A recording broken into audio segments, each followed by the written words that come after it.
همچین چیزی تا حالا ندیده بودم. لباسشویی رو آوردین داخل کلوزت. اینجا قراره کلوزت بشه. شیب بندی داریم انجام میدیم که بعد روشو سرامیک بزنیم. حتما سرامیک مرتب و تمیزی زیر کار اجرا کنید، چون زیر کار بخوام پارکت کنم مهم نیست. نه این خیلی مهمه، بعدا پارکتاتون صدا میفته. رو گفتم چیزه چون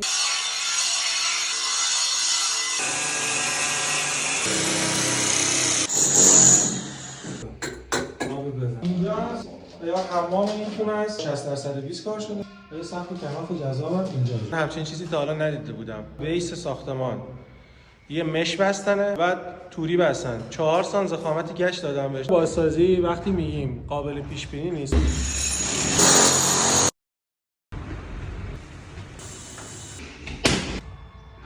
فضای سالن رو صورت فلت ایجاد کردیم و با نور پردازی شکل میدیم.